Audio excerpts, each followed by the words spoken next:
जय श्या राम। इस वीडियो को स्किप करने से पहले देख लीजिए, आगे बढ़ने से पहले रुको, पूरा देखो। આ હિન્દુના ભુવા ધૂણ ત્યાં વિજ્ઞાન જાથાવાળા જતા રહે અને એવું કહે કે આ લોકો અંધશ્રદ્ધા ફેલાવે છે।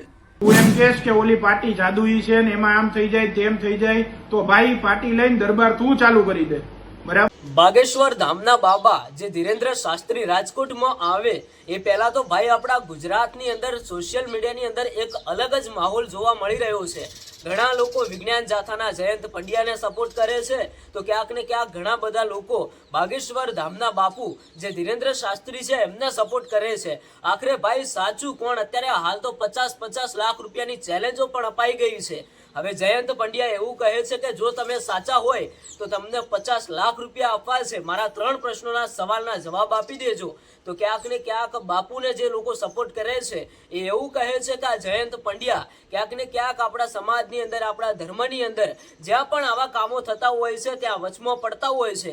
ભાઈ સોશિયલ મીડિયાની અંદર આ એક જ માહોલ ગરમાયેલો છે, જે આપણા રાજકોટ શહેરની અંદર 5, 6, 7 જૂનના દિવસોમાં આ ધીરેન્દ્ર શાસ્ત્રી જે બાપુ આવી રહ્યા છે। તો ભાઈ આખરે સાચું કોણ? તમે વિચાર કરો કે જે બાગેશ્વર ધામના બાપુ છે ભાઈ, એમના દરબારની અંદર હજારો લાખોની સંખ્યામાં શ્રદ્ધાળુઓ આવતા હોય છે અને તે પોતાના મગજની અંદર જે વિચારો જે પરચીમાં લખતા હોય છે ક્યાંક ને ક્યાંક સાચા પણ પડતા હોય છે અને લોકોના જે અનુભવ હોય, જે વિચારો હોય એ બાબા પરચીમાં લખીને જણાવતા હોય છે અને એમના દરબારની અંદર લાખોની સંખ્યામાં લોકો, હજારોની સંખ્યામાં આવતા હોય છે।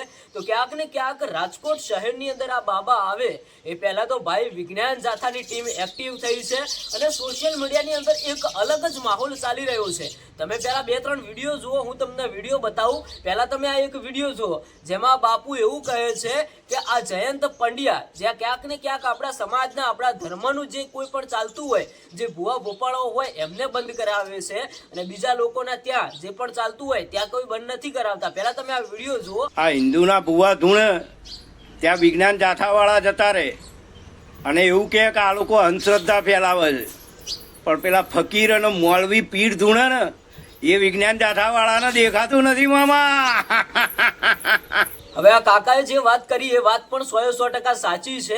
આ વિવાદ વચ્ચે ભાઈ અત્યારે હાલ રાજકોટના ક્યાંક ને ક્યાંક વિસ્તારના સેવા ટ્રસ્ટી ભાઈ હોય એમનો પણ વિડીયો વાયરલ થયો। એમને તો ભાઈ જયંત પંડ્યાને ખુલ્લી ચેલેન્જ આપી દીધી કે ભાઈ તું કોણ છે, તું પંડ્યા છે કે કોણ છે? ભાઈ મારે કોઈનાથી વિરોધ નથી, પણ આ ભાઈએ જે જણાવ્યું છે કે તમારો ધર્મ કયો છે, તમારી જાતિ કઈ છે અને તમારી અટક કઈ છે, તમે કેમ વિરોધ કરી રહ્યા છો? બાગેશ્વર ધામના બાપુ સાચા છે, એ સાચા છે અને સાચા જ રહેશે। એટલા માટે જ એમના દરબારમાં લાખો અને હજારોની સંખ્યામાં લોકો આવે છે। તમે પણ તમારો દરબાર ઉભો કરી જુઓ, તમને પણ ખબર પડે।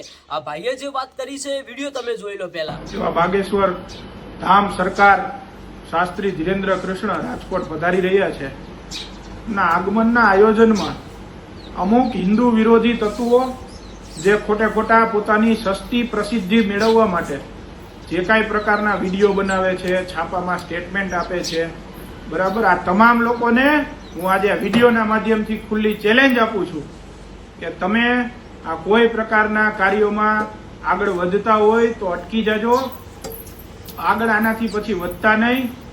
હું તમને ખુલ્લી ચેલેન્જ આપું છું, ધમકી આપું છું, ચેતવણી આપું છું, તમે જે સમજવું હોય એ સમજી લેજો। જો તમે આ હિન્દુ સનાતન ધર્મના આ કાર્યમાં જો ક્યાંય વચ્ચે આવ્યા તો તમારી હારે ગાંધી માર્ગે નહીં પણ ક્રાંતિના માર્ગે તમારો હું વિરોધ કરીશ। હવે ભાઈ અત્યારે હાલ બાગેશ્વર ધામના બાપુ રાજકોટ શહેરની અંદર આવે એ પહેલા તો સોશિયલ મીડિયાની અંદર એક માહોલ ગરમાયેલો છે।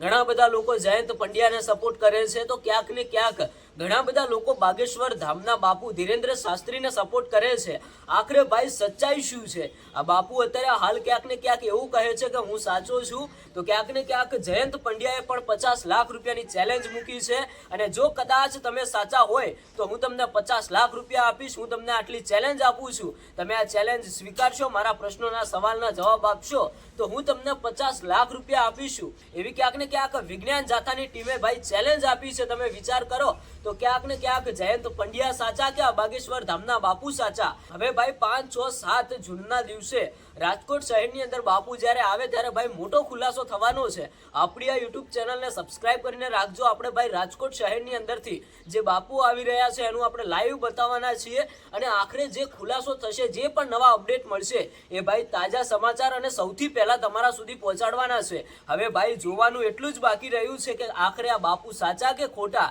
અને ઘણા બધા લોકો એવું કહે છે કે બાપુ સાચા છે. એટલા માટે જ ક્યાંક ને ક્યાંક ભાઈ તમે વિચાર કરો કે તમારા મગજની અંદર શું વિચારો ચાલે છે, તમે શું કામ કરવાના છો, એ કામ આ બાપુ કહી દેતા હોય છે અને પરચીમાં લખતા હોય છે. તો ક્યાંક ને ક્યાંક આ પણ સવાલ ઊભો થયો છે કે બાપુના અંદર એવી તો કેવી શક્તિ છે કે તમારા મગજના વિચારો, તમારું મગજ આખું ભણી લે અને તમારા મગજના જે પણ વિચારો હોય એ બાપુ જણાવી દેતા હોય છે. તો ભાઈ હવે ક્યાંક ને ક્યાંક તમારું શું કહેવું છે? જયંત પંડ્યા સાચા કે બાપુ સાચા? એ પણ ભાઈ બહુ જોવાનું છે. તો મળીએ એક નવા વિડીયો સાથે. ત્યાં સુધી આપણી આ યુટ્યુબ ચેનલને સબસ્ક્રાઇબ કરીને રાખજો.